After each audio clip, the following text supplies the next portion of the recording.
the second fall. This is a handicap match. Handicap as far as Johnny Valentine's concerned.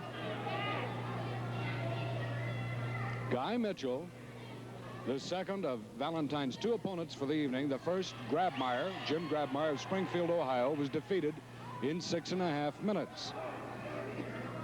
Johnny Valentine must dispose of Guy Mitchell in the remaining 39 minutes. Here's a top wrist lock and a fine wrestling move by Mitchell. Now Mitchell, we look at this thing quite objectively. Oh, there's an arm drag right over in front of us. And Valentine looked momentarily like he might be going out. As I said, we look at this very objectively, and we're looking at it from Valentine's standpoint. However, don't put a thing past this Guy Mitchell. He's very scientific, very elusive, very agile, and very quick. And he could possibly catch Valentine in an inopportune moment and get the pin. And if he does, that's just as good as a win for this team of Grabmire and Mitchell. Well, Valentine flies out with a fist, and he gets one right back.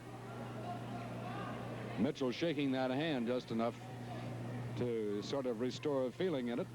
A smash like that, and many, many times they land on good, solid, hard muscle, would be enough to stun the fingers.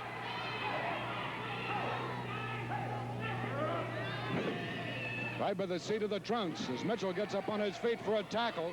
Another tackle right in front of us. Here comes Mitchell.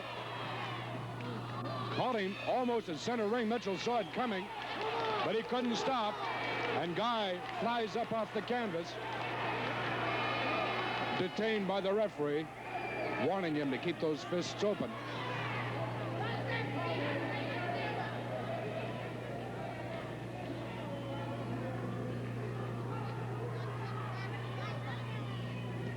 Guy Mitchell, Hamilton, Ontario, Canada, 234 pounds, approximately, give or take a pound or two. These wrestlers can gain or lose it almost at will, depending on how hard they exercise and eat. Which may sound silly, but actually it's the truth. You may say, well, everyone can do it that way, but that's not quite true. These wrestlers are so toned and in such excellent shape that the slightest variance in their diet can mean the difference of a pound or two, which is not always true. Look at that. Head first, and Valentine, with his hair all disarrayed on top of his head, and what were highly manicured golden locks are now just a bunch of straight bristly hair hanging off the top of his head. And he's going to think twice with a little bit more respect of this young Canadian.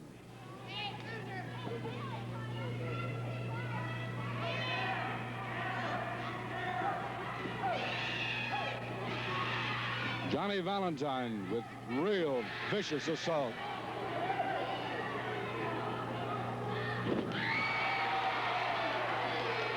You talk about timing. Mitchell sure has it. He's out of the way just in the nick of time, but not too soon to keep Johnny Valentine from pulling up short. And Valentine came down with a solid knee right to that canvas.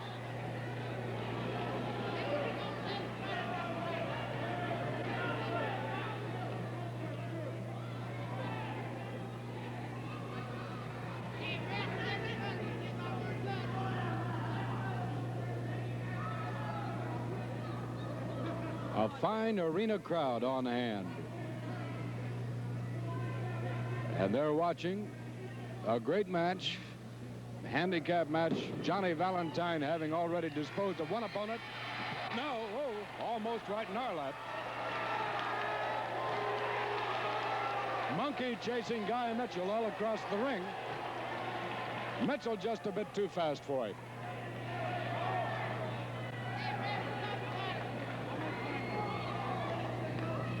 Mitchell comes over and asks how much time.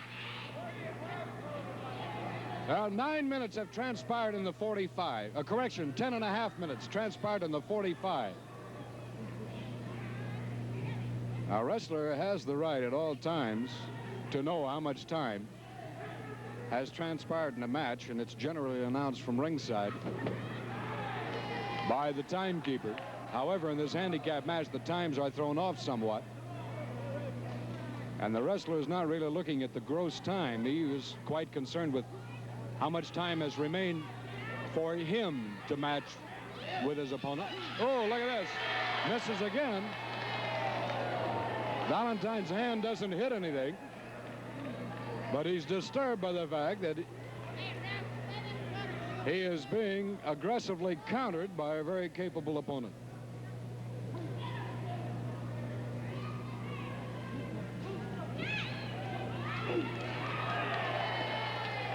Now, what's good for the goose?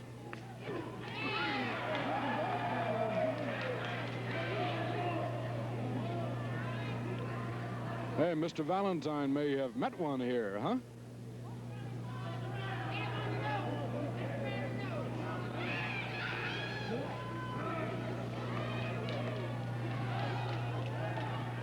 Reverse armbar by Mitchell. He tries to take him over.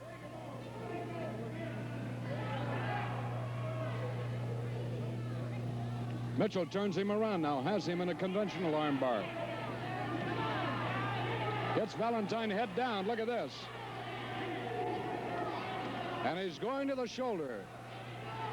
Valentine with that left arm almost pulled completely back in the socket. He's beat red in the face. That arm almost white, and look at this. Hey, hey. He may get one here. We may have a submission on the other side.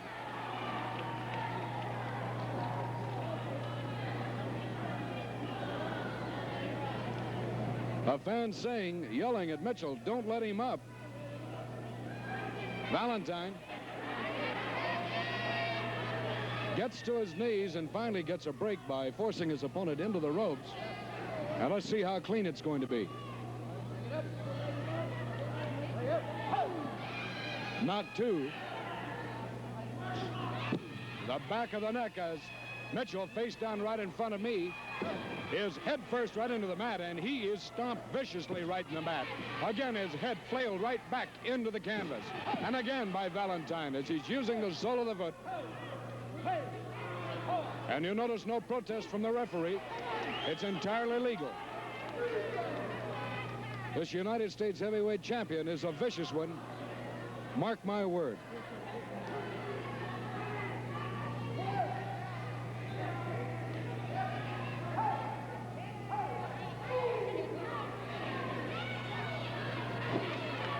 Mitchell trying to fight out of the corner.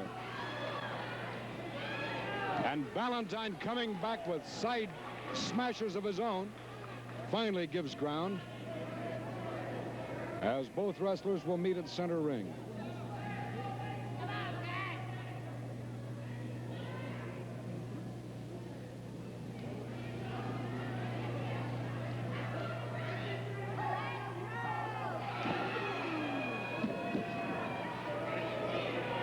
Oh, that caught Mitchell right in the Adam's apple. Caught him right in the throat. And it caught him good. Mitchell is hurt. Ooh, again. Mitchell is down. He is hurt. And now Valentine goes to the leg again. It's the grapevine, a submission. Hey, and it gets Mitchell right now. He says he hasn't said yes yet. Now he has. Now he has. That is it. That is it. So Johnny Valentine is disposed of both his opponents. Now Valentine won't let go of the hold. Valentine broke on Grabmire, but he won't let go of Mitchell. Johnny Valentine is hanging on to Guy Mitchell, and Mitchell is in agony. He won't let him up. The fans are yelling for assistance. Here is Dick the Bruiser. Here is the Bruiser. Johnny Valentine will not let go. The Bruiser throws the referee out of the... completely out. Hey, there's pandemonium in the ring. There is pandemonium in the ring. Ladies and gentlemen, there is action, and vicious, I must say, right here at ringside. Johnny Valentine is up at the side, right to the top of the head. Johnny Valentine hit Dick the Bruiser right on top of the head. Bruiser is cut. Bruiser has been cut. Dick the Bruiser is bleeding. Now he's got him around the leg. Ladies, get in the ring. Get him out of there. Get him out of there.